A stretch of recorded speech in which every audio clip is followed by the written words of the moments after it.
Bonjour à tous, je suis ravie de vous retrouver pour une nouvelle vidéo qui sera une vidéo réponse à ma foire aux questions. Donc j'ai les questions ici et du coup là je mets 15 minutes parce que sinon ça va être beaucoup trop long en un minuteur, donc comme ça au moins je risque pas de trop déborder. Alors, donc la première question qui était celle de Niki S qui me met « Hello, quel est ton prénom ?» Donc il y a la petite fée qui avait répondu à toutes les deux, je vous fais plein de bisous parce que vous me laissez toujours des commentaires super sympas. Et donc mon prénom c'est Bénédicte. Ensuite, question de Lisa Grimaud qui me met coucou, qu'est-ce qui t'a donné l'envie de faire des vidéos? Bisous. Alors bisous, ce qui m'a donné l'envie de faire des vidéos, c'est qu'avant j'avais un blog, je partageais sur un tout autre sujet et du coup l'esprit blog entre guillemets ne me convenait plus, ne me plaisait plus, j'avais envie de partager autrement et c'est comme ça que j'ai eu l'envie de faire des vidéos sur YouTube, tout simplement. Ensuite, donc question de Gaëlle François qui me dit « Est-ce que tu allaites Martin ou tu lui donnes le biberon? Comment as-tu fait ce choix entre les deux ?»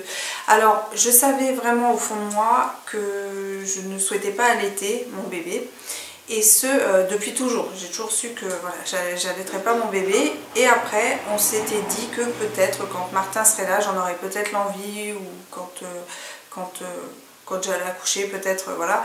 Et au final non, ça s'est pas fait, donc le biberon a été très naturel pour nous et voilà pourquoi je le sentais au fond de moi. Voilà, merci pour ta question. Ensuite, question de Famille Panda qui me met d'où est venue l'enfer des vidéos, des conseils à donner, je souhaiterais me lancer mais je n'ose pas, merci d'avance. Donc l'envie pour mes vidéos, c'était voilà, partager sur un support différent. Des conseils à donner, j'en ai pas particulièrement à donner parce que j'ai pas une chaîne énorme et puis voilà. Le seul conseil que je pourrais donner, c'est de savoir quel est l'objectif, pourquoi tu as envie de faire des vidéos, de te baser là-dessus. Donc moi c'était le partage et surtout d'être patiente parce que moi je vois que par exemple ça a mis beaucoup de temps. C'était vraiment, je voulais qu'il y ait une interaction avec les commentaires, que voilà, qu'il y ait vraiment un partage et j'ai remarqué ça il n'y a pas très longtemps en fait, sous la vidéo du baby blues où certaines personnes et pas mal de personnes ont partagé leur expérience par rapport à ça. Et là j'ai su que voilà, c'était bon, que l'objectif était atteint. Ça c'était le mien. Après toi, pose-toi les bonnes questions et quel est ton objectif, si tu es assez patiente pour que ce soit réalisable, parce que moi j'ai quand même mis pas mal de temps, et voilà, tout simplement. Et aussi de se blinder un petit peu, parce qu'il ne faut pas oublier que même s'il y a des choses virtuelles qui deviennent réelles avec le temps, etc., il faut quand même être blindé des fois selon les sujets proposés. Voilà. Voilà, bah, écoute, tu me mettras le nom de ta chaîne si tu t'es lancé, et puis c'est avec plaisir que j'irai te voir, et puis je t'encourage vraiment à le faire. Voilà. Si tu as envie, il faut le faire, quand on a des envies, il faut y aller. Donc, voilà. Ensuite, question de Smirgold 10 voilà, qui me met « Coucou, j'adore ta chaîne, n'arrête jamais. » On va essayer. Hein. Alors, moi je voulais savoir comment tu t'organises à la maison avec bébé entre ton travail, YouTube, etc.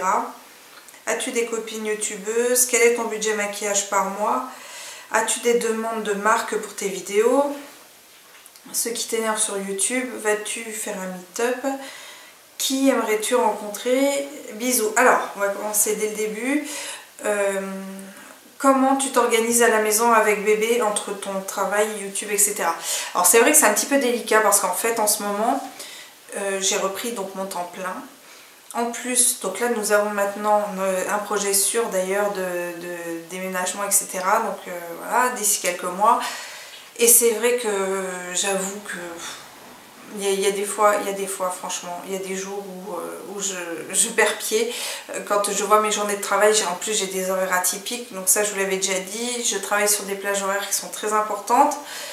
C'est assez compliqué, mais sinon, en fait, j'ai fait un ordre de priorité, c'est-à-dire que l'ordre de priorité est le suivant. Je m'occupe en priorité, donc forcément de mon bébé, de mon mari, de mes chiens, Voilà. Ensuite, et de mes amis aussi, donc ça c'est la première cellule prioritaire. Ensuite, je m'occupe de ma maison, de tout ce qui gravite autour. Et dans un dernier temps, je m'occupe de YouTube. C'est-à-dire que si j'ai pas de temps à consacrer aux 2 premiers, bah, j'en aurai certainement pas pour le 3e. Mais la priorité, c'est vraiment mon fils, enfin vraiment les rapports entre guillemets humains avec tout le monde. Ensuite, ma maison, parce que c'est vrai que même si on nous dit que c'est sûr que la maison après ne sera plus la même et tout, moi je l'ai toujours pas mis dans ma tête et je veux que ce soit toujours pareil, que ce soit rangé pareil, que ce soit enfin toujours la même exigence que j'avais avant, parce que de toute façon quoi qu'il arrive ça contribue à mon bien-être, parce que si ma maison n'est pas rangée nickel, j'en suis malade. Donc voilà, ça et comme je vous disais, donc effectivement YouTube arrive en dernier plan, en 3e position. Parce que ça demande malgré tout quand même du temps, ça demande que tout soit fait et que je n'ai plus que ça à faire, d'être posée et puis voilà. Et voilà, donc c'est pour ça que d'ailleurs de temps en temps vous avez des vidéos, pas tout le temps, parce qu'il y a des fois vraiment je n'ai pas le temps, mais peut-être que ça changera, mais j'essaye de faire une vidéo par semaine, j'essaye. Des fois j'y arrive, des fois moins, mais je me mets pas la rate au courbouillon si je n'y arrive pas. Ensuite, as-tu des copines youtubeuses? Alors des copines youtubeuses que je vois à l'extérieur et pas forcément. Après des personnes avec qui je discute comme ça, oui j'en ai. Si j'ai une copine youtubeuse qu'on s'est croisé plusieurs fois, on a fait un atelier ensemble, mais sinon vraiment j'ai quelques personnes avec qui je communique comme ça par mail et tout, mais on s'est jamais vu, on n'a jamais passé un moment ensemble, tout ça. Et oui, il y a des personnes que j'aimerais bien le faire d'ailleurs.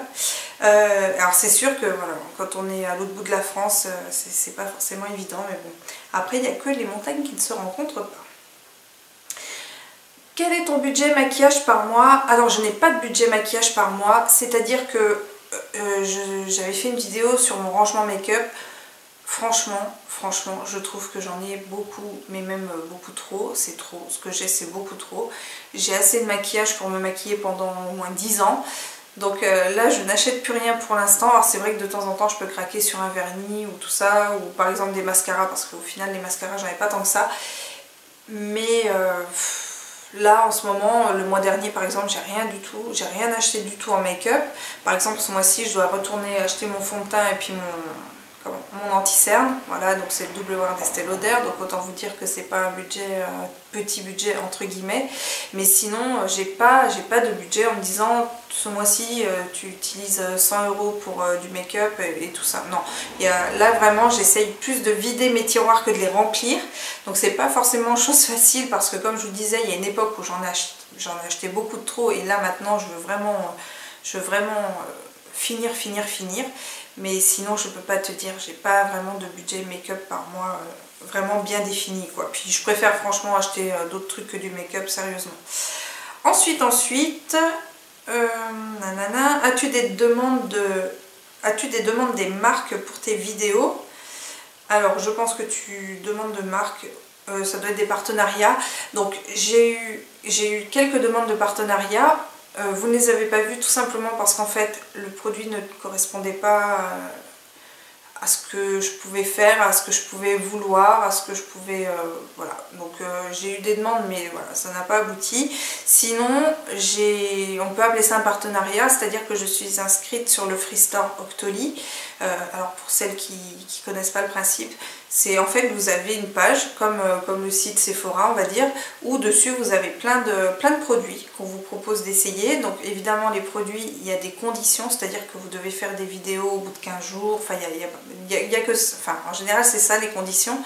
Vous n'avez pas à vous donner votre propre avis et tout. Et voilà, ça c'est un partenariat entre guillemets que je fais donc sur Octoly, mais sinon c'est tout. Sinon c'est tout. Et sachant que sur le Freestore, c'est pas les marques qui nous demandent, mais c'est nous qui demandons aux marques de nous envoyer leurs produits. Après ils décident oui ou non si vous l'envoient ou pas. Mais j'aime bien le concept parce que c'est vrai que ça nous permet de tester vraiment des produits qu'on a envie d'essayer. Voilà pour ça. Ce qui t'énerve sur YouTube, ce qui m'énerve sur YouTube, bah écoutez, moi je suis pas vraiment dans ce milieu YouTube, c'est pas mon, voilà, c'est pas le milieu. Je fais mes vidéos, je les poste, je réponds à mes commentaires et ça s'arrête là. Donc il n'y a rien qui m'énerve parce qu'en plus, comme je l'avais dit précédemment, YouTube c'est vraiment quelque chose que je fais pour moi, parce que j'ai envie de le faire, parce que j'ai envie de partager. Alors franchement, si ça devait me prendre la tête, j'arrêterais tout seul, tout de suite, mais il n'y a rien vraiment qui m'énerve sur YouTube. Si, ce qui peut m'énerver, c'est par moment on peut recevoir des commentaires, moi j'appelle ça les commentaires à la con, les commentaires qui te disent ah ouais faut faire comme ci, faut faire comme ça c'est typiquement le genre de truc que je déteste, ou qui se permettent de juger la manière de faire. Donc ça évidemment ce sont des commentaires que j'enlève tout de suite, parce que déjà je trouve ça irrespectueux déjà pour moi, pour les personnes qui font comme moi, pour les mamans qui peuvent partager aussi en commentaire certaines choses. Donc voilà, ça à la limite c'est ce qui peut m'énerver, celles qui ont vraiment la science infuse, qui savent tout mieux que les autres et qui le laissent en commentaire. Donc, voilà, ça me gave un peu, et qui se permettent de critiquer la manière de faire. Et voilà, quand c'est constructif je dis pas, mais quand ça l'est pas, je vire. Voilà, on va dire c'est la chose qui m'énerve sur YouTube, mais encore je vous dis ça me pose un problème sans m'en poser vraiment un, parce que je zappe le truc direct, le commentaire, je l'enlève et je bloque la personne, et comme ça je suis pas plus embêtée que ça. Vas-tu faire un meet-up? Alors je ne pense pas faire un meet-up du tout, parce que déjà ma chaîne n'est pas assez grosse pour ça, et quand bien même elle le serait, c'est pas le style d'événement qui me plairait de faire, pour être honnête. À la limite je préférerais faire une rencontre avec quelques personnes dans un endroit hyper cosy, avec des gros fauteuils, avec du thé, du café, des gâteaux, ça pourrait être sympa. Organiser un truc comme ça, pourquoi pas. Malheureusement, toutes les personnes que je connais sont plutôt loin, donc c'est peut-être un peu compliqué. Ceci dit, nous allons déménager donc en Charente-Maritime, enfin on est super contents, et du coup ce sera peut-être plus faisable après, parce que je sais qu'il y a pas mal de personnes qui vont en vacances là-bas, d'organiser un petit truc, des rencontres de personnes qui partagent souvent sous mes vidéos, et ouais, ça me ferait super plaisir de rencontrer, de mettre enfin un visage sur les personnes qui me laissent des coms.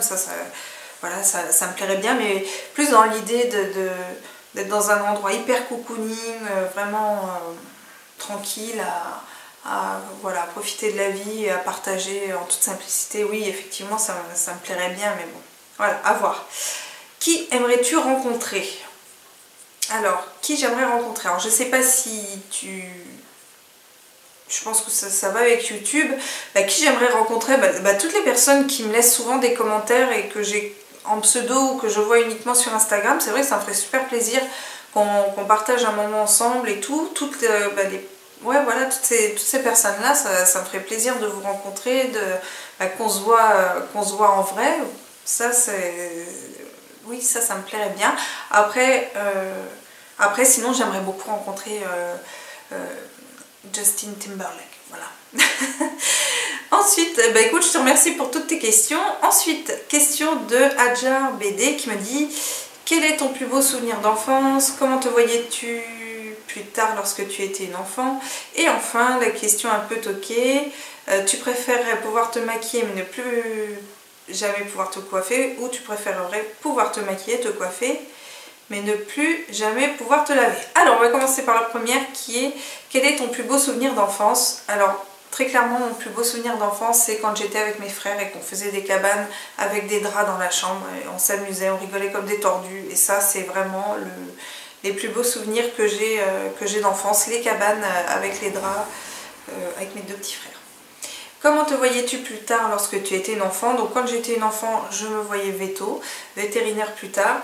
Avec le temps, j'ai tout de suite compris que j'avais pas le cœur assez accroché pour pouvoir faire ce genre de métier. Et voilà, tout ce qui tourne autour des animaux, à partir du moment où ils sont malades, où ils sont pas bien, où ils sont maltraités et tout, je suis vraiment hyper sensible par rapport à ça, et c'est vraiment une catastrophe. Mais voilà, c'était pas possible. Et après, je me voyais dans une maison avec plein d'animaux, avec plein de chiens, avec plein de vaches, avec des chèvres et tout et tout. C'est chose à moitié faite parce que j'ai 2 coquins, mais sinon, voilà, je me voyais comme ça avec plein d'enfants en mode un peu Brigitte Bardot, je me voyais comme ça. Et enfin, donc la question un peu toquée, donc tu préférerais pouvoir te maquiller mais ne plus jamais pouvoir te coiffer, ou tu préférerais pouvoir te maquiller et te coiffer mais ne plus jamais pouvoir te laver? Donc très clairement, je préférerais ne plus jamais pouvoir me coiffer, parce que ne plus pouvoir me laver, mais c'est même pas la peine. Et puis pouvoir se maquiller et se coiffer quand on n'est pas propre, je trouve ça horrible. Donc voilà, donc le temps est écoulé. Et voilà, donc j'ai répondu à ta question. Je préférais ne plus jamais pouvoir me coiffer mais pouvoir toujours me laver, et ça c'est clair, parce que bah d'ailleurs je suis jamais trop coiffée non plus, hein. Moi je passe un coup de brosse dans mes cheveux et ça s'arrête là. Je suis pas une pro, vous me verrez jamais avec des chignons, des machins, des coiffures hyper élaborées. Voilà, et bien c'en est tout pour la première partie de cette foire aux questions, et je vous retrouve juste après.